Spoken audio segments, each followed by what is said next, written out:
നമസ്കാരം. ഇന്നലെ ഒരു വീഡിയോ ചെയ്യണമെന്നുണ്ടായിരുന്നു, പറ്റിയില്ല.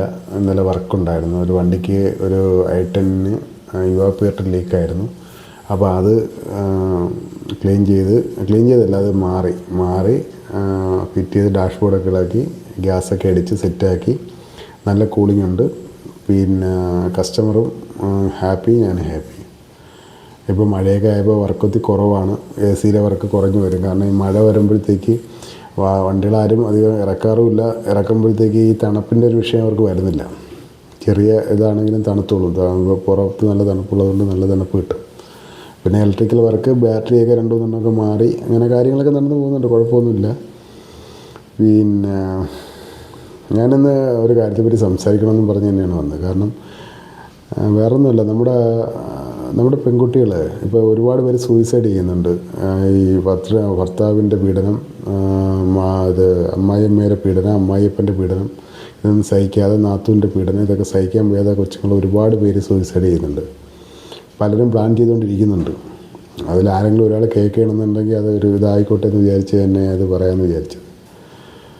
എൻ്റെ അഭിപ്രായത്തിൽ ഒന്നാമത്തെ കേസ്, ഈ കെട്ടിച്ച് അവർ നല്ല പയ്യനെ കണ്ടുപിടിച്ച് കാരണവന്മാരൊക്കെ പോയി, അമ്മാവനൊക്കെ പോയി നോക്കി, എല്ലാമൊക്കെ സംസാരിച്ച് സ്വത്തും ഇത് സർവേ കല്ലും ഒക്കെ നോക്കി, കാര്യങ്ങളൊക്കെ അവന് ഗവൺമെൻറ് അവൻ്റെ ഉദ്യോഗമൊക്കെ നോക്കി കൊടുക്കും. ഓക്കെ പറഞ്ഞ് കൊടുക്കും. കൊടുത്തതിന് ശേഷം അവസാനം ആ കൊച്ചവിടെ ചെന്നിട്ട് ഒരു പുതിയ, നിങ്ങളൊന്ന് ആലോചിച്ച് നോക്ക്, ഇത്രയും പേര് അവൻ്റെ ആൾക്കാരെല്ലാവരും അവിടെ ഉണ്ട്. ഇത്രയും സ്വന്തക്കാരും ബന്ധുക്കളും എല്ലാം അവൻ്റെ ആൾക്കാരാണ്. ഇവിടുന്ന് കല്യാണം കഴിച്ച് ഈ കുഞ്ഞു മാത്രമാണ്, ഈ പെൺകുട്ടി മാത്രമാണ് ആ വീട്ടിലോട്ട് കയറി പോകുന്നത്. അവിടെ ചെന്ന് അവളെ ഒറ്റയ്ക്ക്, അതൊരു വല്ലാത്തൊരു അവസ്ഥയാണ്. അത് നമ്മളിൽ നിർത്തിക്കൊണ്ടൊന്ന് ചിന്തിച്ച് നോക്കണം. അവിടെ ചെന്ന് അതെല്ലാം കഴിഞ്ഞ് അവരുമായിട്ടൊക്കെ പരിചയപ്പെട്ട് അവരെ ഇഷ്ടക്കേടും കാര്യങ്ങളെല്ലാം മനസ്സിലാക്കി ജീവിച്ച് മുന്നോട്ട് പോകുമ്പോഴത്തേക്ക് പിന്നെ പീഡനങ്ങൾ തുടങ്ങും. കള്ള് കുടിച്ചിട്ട് അവൻ ഇത്രയും കാലം കമ്പനിക്കാരുമായിട്ടൊക്കെ കറങ്ങി നടന്ന് അടിച്ച് പൊളിച്ച് എൻജോയ് ചെയ്തിട്ട് പിന്നെ വീട്ടിലൊരാളിരിപ്പുണ്ടോ എന്നുള്ളൊരു ചിന്ത വരുമ്പോഴത്തേക്ക് അവൾ പ്രശ്നം ഉണ്ടാക്കുമ്പോഴത്തേക്ക് അത് കൂട്ടുകാരൊപ്പം പോകാൻ പറ്റാത്ത അവസ്ഥ വരുമ്പോൾ പ്രശ്നങ്ങളുണ്ടാകും. അടിയാവും, പിടിയാവും. പിന്നെ വെള്ളമടി, മദ്യപാനമാണ് എല്ലായിടത്തും വിഷയം ഉണ്ടാകുന്നത്. അതൊക്കെ കഴിഞ്ഞ് അപ്പോൾ അടി തുടങ്ങുമ്പോഴത്തേക്ക് വീട്ടിൽ വിളിക്കും, അമ്മേനെയും അച്ഛനെയും വിളിക്കും. അപ്പോൾ അമ്മയും അച്ഛനും പറയുന്ന ഏകദേശം ഒരു 80% മാതാപിതാക്കളും പറയുന്നൊരു ഡയലോഗുണ്ട്: കുഴപ്പമില്ല മോളെ, അഡ്ജസ്റ്റ് ചെയ്തെന്നില്ലേ ജീവിതമാണ്, നീ അഡ്ജസ്റ്റ് ചെയ്തെന്നില്ല ജീവിതമാണ്, ശരിയാവും. ആര്? ഈ 30 വയസ്സ് 18-ാമത്തെ വയസ്സിൽ കള്ളുകൂടി തുടങ്ങി, അല്ലെങ്കിൽ കോളേജിൽ പോയി 10-21 വയസ്സിൽ കള്ളും കുടിച്ച് കഞ്ചാവും വലിച്ച് കിടക്കുന്ന ഇവൻ ശരിയാവും. ഇനിയിപ്പം മനസ്സിലായി പറഞ്ഞെടുക്കണം, ഇവൻ ശരിയാവും, നീ ശരിയാവും, നീ സമാധാനപ്പെടുന്നില്ല. അതിൻ്റെ കൂട്ടത്തിൽ ഒന്നുകൂടെ പറയും, മറ്റുള്ളവരെന്തെങ്കിലും വിചാരിക്കും. അപ്പുറമുള്ള ജാനകിയും സുഷമ്മയും ഗോമതിയൊക്കെ എന്തിനു വിചാരിക്കും? അവരെ വിചാരത്തിലാണ് ഇവർ ജീവിക്കുന്നത്. ഇവരെ മോള് നഴ്സ് പ്രസവിച്ച് കയ്യിലോട്ട് കൊടുത്ത കുഞ്ഞിനെ കൊണ്ടുവന്ന് വളർത്തി വലുതാക്കി അതിനെ പഠിപ്പിച്ച് ഇത് കാക്കയ്ക്കും പൂച്ചയ്ക്കും കൊടുക്കാതെ തന്നെ വളർത്തി കൊണ്ടുവന്നിട്ട് സുഷമ്മയും ഗോമതി എന്തിനു വിചാരിക്കുന്നു? ചിരിക്കാൻ. സുഷമ്മയും ഗോമതി എന്തിനു വിചാരിക്കുമെന്ന് വെച്ചിട്ടാണ് ഇവർ മോള, നീ അവിടെ നില്ലടി, നീ എങ്ങാണം വന്ന് കയറിയായി എൻ്റെ പൊന്നു കൊച്ചേ. ഗോമതിയും സുഷമ്മയും പിന്നെ അരിയിൽ, കള്ളത്തിനകത്ത് അരി ഇല്ലാതെ വെള്ളം ഇട്ട് തിളപ്പിക്കും. കഞ്ഞി വെച്ച് കുടിക്കില്ല അവർ. ഇവിടെയും കഞ്ഞി വേവില്ല. ഇവിടെ അടുപ്പിൽ തീ കത്തിച്ച് അടുപ്പിൽ കൊണ്ട് വിറവ് വെച്ചാൽ കത്തൂല.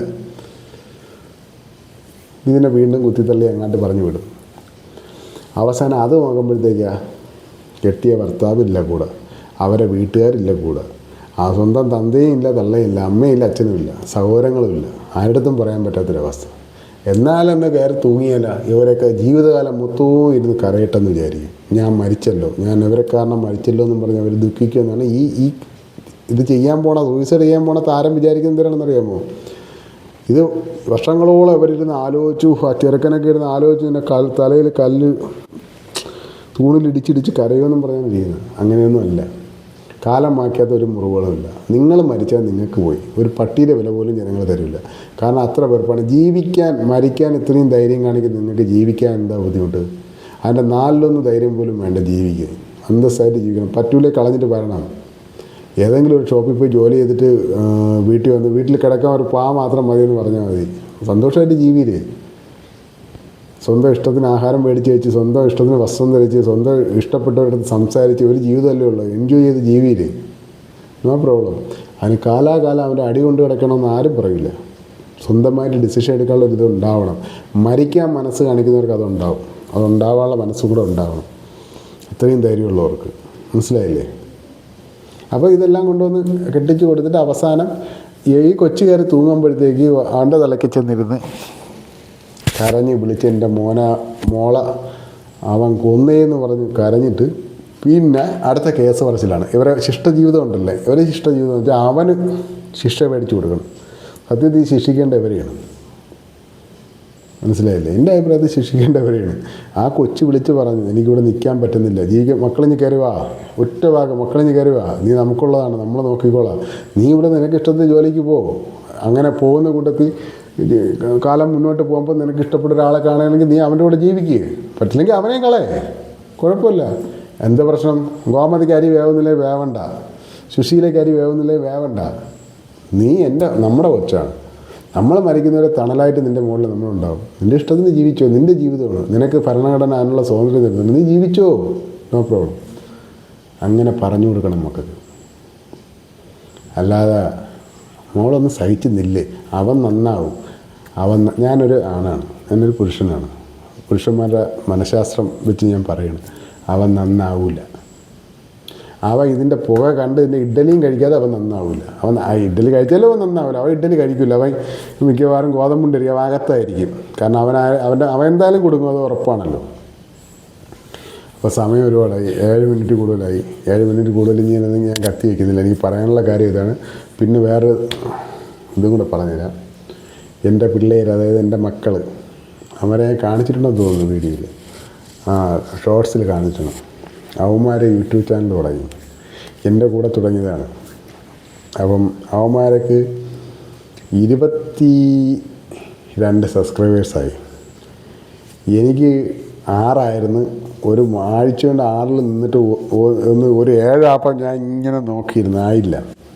പക്ഷേ ഒറ്റയടിക്ക് ഇപ്പോൾ 12 ഞാൻ 12 കാര്യം അവരുടെ അടുത്ത് പറയാനായിട്ട് വന്നപ്പോൾ അവന്മാർ 22 പേരായി. 150 ലൈക്കും 1500 ലൈക്കും അവരൊക്കെ ആയി. എനിക്ക് 1750 കണ്ടായി ഒരെണ്ണത്തിന്, 1.7K. അപ്പോൾ അതുകൊണ്ട് സബ്സ്ക്രൈബ് ചെയ്താൽ എനിക്ക് അവരുടെ പിടിച്ച് നിൽക്കാം. ഇല്ലെങ്കിൽ കുഴപ്പമൊന്നുമില്ല, നിങ്ങൾക്ക് ഇഷ്ടപ്പെട്ടാൽ മാത്രം. നാളെ ഞാൻ ഒരു സബ്ജക്റ്റായിട്ട് വരും. പിന്നെ വണ്ടിയുടെ കാര്യങ്ങൾ പറയാം. ഇന്നിപ്പോൾ ഈ വീഡിയോയിൽ സമയമില്ല. നാളെ ഒരു ടിപ്പ് ഞാൻ പറഞ്ഞുതരാം. വണ്ടിയിലത് വാഹനങ്ങൾ ഉപയോഗിക്കുന്നവർക്ക് ടിപ്പ് ഞാൻ നാളെ പറഞ്ഞുതരാം. അപ്പോൾ നമസ്കാരം.